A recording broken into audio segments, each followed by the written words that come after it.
Why, hello everybody. Good morning, good afternoon, and good evening around the world. Today is a special day. I'm here with my good friend Eric Novak. He's an automotive journalist, and I'd like to say he's the Canadian version of Supercar Blondie. So anyways, back a number of years ago when I did a lot of automotive journalism, I got him the bug, and now he's doing it. So today we have a brand new Mercedes that he's going to show us all about. So let's just take a walk around and see what he knows, what he's talking about. I'm sure he does. He knows more than me. Well, we'll see. We'll see. I can wing it. So go ahead, Mr. Eric. All right, Darren, what you've got behind me here is a 2021 Mercedes-Benz E450 Wagon all-terrain. So what that means is it's the typical E450 wagon. Except in North America, we apparently don't like to use the name station wagon. We have this aversion in North America. If it's not an SUV or crossover, it's not worth selling. So the wagon market in North America is largely like this compared to when I was a kid. There's wagons all over the place. This wagon is basically the E450 wagon, except the all-terrain version is they've made some external changes to make it look more like an SUV. I'll show you. Take a look at some of the stuff they've done here. So this is your typical E-Series wagon, and it's inside, it's the wagon. But on the outside, whereas a regular E450 wouldn't have these sort of SUV-like protective rim covers here, the plastic, you can see that that's made to look more like an SUV. Underneath, if you're sort of trying to make it all-terrain, meaning it could be a rugged outdoors type of thing, a lot of Jeeps like the Wrangler, the Ford Bronco, any off-road vehicle will have a skid plate to protect the front. So they have a sort of faux skid plate. It's more decorative, but it's to make it look like it. They're trying to give the impression that this is a tough and rugged vehicle for the North American stereotype of what SUVs are supposed to be.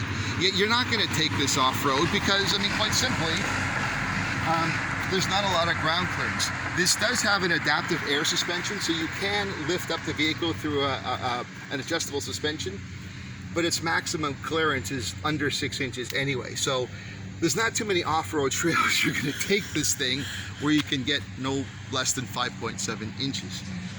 But it's a fun vehicle. You know, it's a wagon. Lots of room in the back. You can see here, we'll pop up the trunk. So look, I mean, wagons rock because get inside, have a nap, in case you want to take somebody in a boat. No, I wouldn't say that. You know, have fun inside there. Plenty of cargo room. And all around it looks good. I mean, good color, lots of technology. Should we take a quick look inside as well? Absolutely. All right, let's go take a look inside. You go. I'll go the other side here. All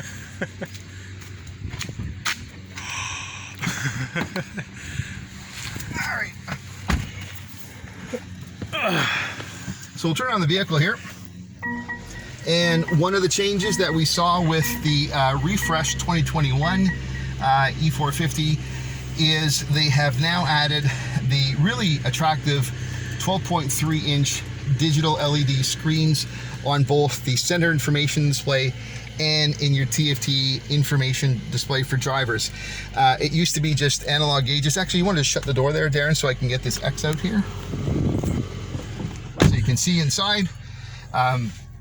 There's no analog gauges here you can take a look at. So what you're seeing is a very attractive visual display, and it's highly customizable. So if I wanted to, there's basically 3 quadrants to this here. If I want to shift over on the left, instead of speed, I could have other information through a slot. I could put a tachometer, I can put my fuel economy, trip meters, and even in the center screen or on the right, I've got my map there now, which if I didn't want to use it on the center screen, let me go over here. So I can put for your G-force meter if you really want to let it rip. You know, you've got your charge, your suspension. There's all kinds of things here. You'll also notice there's this thing called the EQ boost. This E450 wagon is, it's not their AMG spec. This is powered by an inline 3-liter V6 turbocharged engine, 362 horsepower, 369 pound-feet of torque. But to help, they're putting in what's called a very mild hybrid system. it's not really a hybrid. You can't drive at any point on electric alone, but this 48 volt electrical system will assist at certain points of time on startup. If you know about, kinetic energy and science and the basic principles of physics, it takes a lot of energy to get a heavy object from still to moving, but it takes less energy once you are moving. So the electric charge can help on startup, and at certain select times it can add a little extra horsepower and torque depending upon its intuitive, and ultimately that will assist in fuel economy overall. So it's lots of fun, lots of nice little tools. It's an enjoyable vehicle. What do you think, guys? Should I get one? I can't afford it, but so Eric, yeah. So let's ask a little bit more of you. So we got the car is. So how long you been an automotive journalist? 10 years. I've been doing this 10 years. A little bit longer than 10 years on a part-time basis. I think I did my first couple of car reviews when I was doing work on a TV station, and I was also writing a dad blog on a big site in Canada that was for moms, and it was run by a former VJ on Much Music, and I got a little sample of it then. But in 2011, I started a website called envirodad.com, and I added automotive content to it because I was writing from the perspective of a father, someone who's an environmentalist. I mean, aside from this, I do work a lot on the sustainability side of things. I co-founded the Canadian Green Car Award. And it's just, you find your way into it. In 10 years, I've been driving a different car every week since then, and I think in that time, I don't own a car. I have press vehicles a week at a time, and in 10 years, I think I've gone about 4 or 5 weeks in total without one.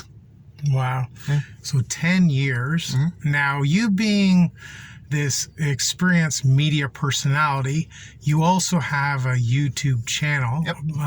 So tell our viewers what channel that is. Well, you look up my name, Eric Novak, Eric with a C, Novak with a K. So ERICNOVAK. And you can find my channel there. A lot of automotive content. There's probably 200-300 video reviews on there, but I also do product reviews.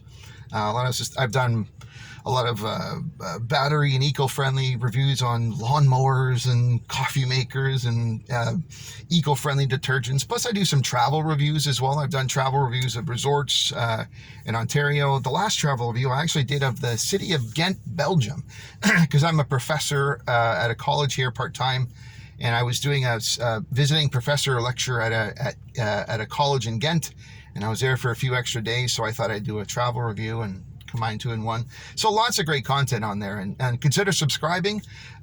Take a look. This video, which I will shoot later today, will be online in a couple of weeks. You can see other Mercedes videos, electric vehicles, all kinds of good stuff. Good content on there. We have fun. So he says it's good content. Oh, there's someone calling. But what we're going to do is I'm going to be posting... It's just my son. I'll take it later. So what I'm going to be doing is when I post this video, in the description below, I'll put a link to his website so you guys can easily link there and subscribe to him. Currently, how many subscribers do you have, Eric? Closing in on 6,000, I believe. 6,000! Yeah. Wow! That is amazing. So what we're going to... I'll be close to 4 million views, I think, something like that. So. 4 million views! But I could use more. I'm hungry. I can use more subscribers and views. So join me, folks. So what we're going to do is I'm going to pick a date when not only his video is done, so I'll show this video, I'll link to his video that he did this, and then when he's available, we're going to have maybe a live stream. He can be my co-host, and then you guys can ask him questions. Eric Novak is located just outside of Toronto, Ontario, Canada, in the town of Ajax. He's a professional automotive journalist. He does a lot of media personality things like tourism and stuff. So hopefully when I do tourism in Toronto, I can court him to come down and vlog with me, because we do need to promote more tourism in the Toronto area. And we look forward to seeing you guys on the next video. So once again, make sure you smash that like button. Right? And make sure to subscribe, bell all, and feel free to leave a comment below ever leave a comment, and feel free to share this video. Once again, it's Darren Dobson and Eric Novak shouting out. See you guys soon. Bye! Bye now.